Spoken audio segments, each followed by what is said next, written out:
Dutta SHG মোটিভেশ্যনেল trainer. আজি আমি আলোচনা কৰিম অৰুণোদয় লৈ পেলাই। যেহেতু আপোনালোকে সকলোৱে অপেক্ষা কৰি আছে যে আজি অৰুণোদয় টকা আপোনালোকৰ একাউণ্টত সোমাব, কিন্তু দুখৰ কথা আজি আপোনালোকৰ একাউণ্টত টকাটো নোসোমায়। কিহৰ বাবে নোসোমায় এইটো আপোনালোকে সকলোৱে গম পাইছে। আমাৰ জুবিন দা আমাৰ পৰা গুচি গৈছে, যাৰ কাৰণে আমাৰ সকলো মিটিং, আমাৰ যিবিলাক শিডিউল আছিলে চৰকাৰী, গোটেইখিনি চেঞ্জ কৰা হৈছে। গতিকে মহিলা উদ্যমিতা অভিযানৰ যি টকা বা মিটিং হোৱা কথা আছিলে সেইবিলাকো কেঞ্চেল কৰা হৈছে। কেতিয়া দিব এতিয়ালৈকে একো ৰিশ্বেডিউল কৰা নাই মহিলা উদ্যমিতাৰ টকাখিনি। আৰু অৰুণোদয় যি টকা 25 আজি দিয়াৰ কথা আছিলে, আজি আপোনালোকে বহুতে অপেক্ষা কৰি আছে, সেইটো এতিয়া আজি কেঞ্চেল কৰিছে। কেতিয়া দিব এইটো মুখ্যমন্ত্ৰী ডাঙৰ কৈছে যে আকৌ নতুনকৈ ৰিশ্বেডিউল কৰা হ'ব। ৰিশ্বেডিউল কৰাৰ পিছত ডেটটো আমাক জনাই দিব। যিহেতু দুবাৰ কেঞ্চেল কৰা হৈছে, আগতে 17 তাৰিখে দিয়া বুলি কৈছিলে, এইটো নিদিলে। আজি 25 তাৰিখে দিব বুলি কৈছিলে, এইটো কেঞ্চেল হ'ল। গতিকে থাৰ্ড যিটো ডেট দিব সেইটো আৰু কেঞ্চেল নহয়।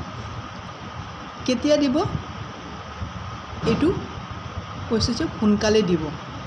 হয়তো পূজাৰ আগতে আপোনালোকে ইনফৰ্মেশ্যন পাব বা আপোনালোকৰ মেছেজ আহিব পাৰে, হয়তো পূজাৰ আগদিনাও আহিব পাৰে। ডেটটো তেওঁলোকে এতিয়া ডিক্লেয়াৰ কৰি পোৱা নাই। কেতিয়া ডেট দিয়ে মই জনাৰ লগে লগে আপোনালোকক জনাই দিম। গতিকে মোৰ পেজটো ছাবস্ক্ৰাইব কৰি থ'ব আৰু লাইক এণ্ড শ্বেয়াৰ কৰি থ'ব। যেহেতু মহিলা উদ্যমিতা অভিযানৰ 10,000 টকাটো বহুতো মহিলাই পোৱা নাই এতিয়ালৈকে, তেওঁলোকৰ একাউণ্টত টকাটো আহি পোৱা নাই। বহুতো টকা চেক জমা কৰিছে, কিন্তু টকা এতিয়ালৈকে আহি পোৱা নাই। তেওঁলোকৰো আকৌ এটা ফৰ্ম আহিব। যদি তেনেকুৱা কিবা হৈছে তেওঁলোকে আকৌ এটা ফৰ্ম ফিল আপ কৰি দিব লাগিব।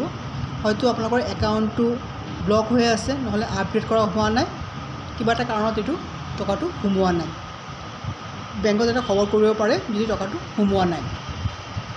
আৰু অৰুণোদয় লৈ পেলাই আপোনালোকে মন বেয়া নকৰিব। থাৰ্ড যিটো ডেট দিব সেই ডেট মতে আপোনালোকে টকাটো পাবই। যাৰ যাৰ মেছেজ আহিছে এটকাৰ তেওঁলোকে অৰুণোদয় পাবই। গতিকে চিন্তা কৰিবলগীয়া নাই। হয়তো পূজাৰ আগতে পাব পাৰে, নহ'লে পূজাৰ পিছতে পাব, কিন্তু পোৱাটো নিশ্চিত। আমাৰ জুবিন দা আমাৰ মাজৰ পৰা গুচি গৈছে, যাৰ কাৰণে আমাৰ বহুতো কাম কাজ ষ্টপ হৈ গৈছে। গতিকে এইটো আমাৰ হাতত একো কৰিবলগীয়া নাই। মুখ্যমন্ত্ৰী ডাঙৰীয়াই বহুতো আমাক সহায় কৰিছে জুবিন দাৰ শেষৰ কামখিনি কৰিবৰ কাৰণে। গতিকে তেওঁ এইখিনি এতিয়া আকৌ নতুনকৈ ৰিশ্বেডিউল কৰি আপোনালোকক আকৌ অৰুণোদয় টকা আপোনালোকৰ একাউণ্টত দিব। গতিকে চিন্তা কৰিবলৈ নালাগে, আপোনালোকে অৰুণোদয় টকাটো পাবই, কিন্তু আজি নাপায়। যদি ভিডিঅ'টো ভাল লাগে লাইক এণ্ড শ্বেয়াৰ কৰিব, ছাবস্ক্ৰাইব কৰিব। ধন্যবাদ।